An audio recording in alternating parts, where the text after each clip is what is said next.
Mark, thank you very much. Regulations on the vaping industry really vary across the country. Where do they stand in Tennessee and in Virginia? Our in-depth coverage of the vaping situation continues tonight at 6. Now, according to the CDC, there are more than 2,000 reported cases of a vaping-related respiratory illness, resulting in 39 deaths.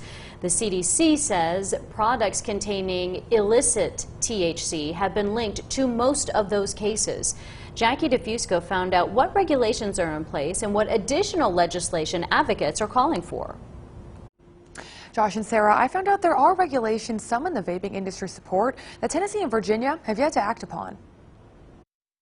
Amid a surge in youth use, lawmakers are under pressure to respond to what many are calling a vaping epidemic. It's one of the main focuses of the Health Committee this year, I think. It's going to come before us. We know legislation is already being drafted. The Tennessee Medical Association is among the groups calling for Governor Bill Lee to impose a temporary flavor ban through executive action. It wasn't that we said ban all vaping products, it was just the flavored ones, because that does present a health risk to the children and adolescents of the state. They're asking lawmakers to pass more permanent regulations next session. Senator Rusty Crowe, who chairs the Health Committee, is proceeding with caution. Is Tennessee moving too slow? You know, it probably isn't, because it's a good thing to take your time and make sure you're doing it the right way before, you know, we go ahead and pass in a frenzy legislation or put in place rules and regulations before we know what the real situation is. Still, the threat of a flavor ban is keeping many business owners on their toes. Rocky Top Vapor manufactures its own products, supplying 5 Northeast Tennessee stores. With the threat, we've pretty much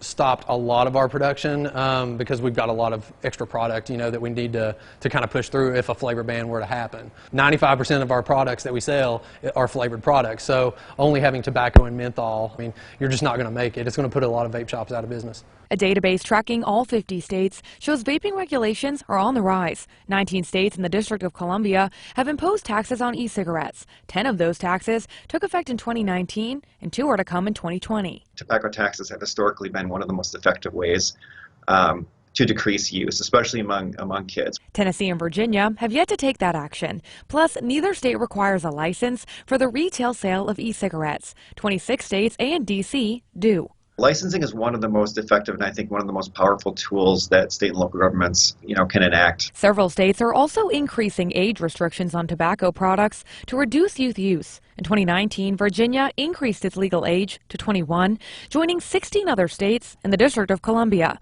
In 4 states, the legal age is 19. In Tennessee, it's 18. The owner of Rocky Top Vapor supports increasing the legal age. He also supports licensure laws. He does, however, oppose higher taxes on vaping products, something he says could deter consumers from trading in traditional cigarettes. We want to have that opportunity to sit down with lawmakers to discuss sensible regulations that keep it out of the hands of youth, and then also keep it available for adults.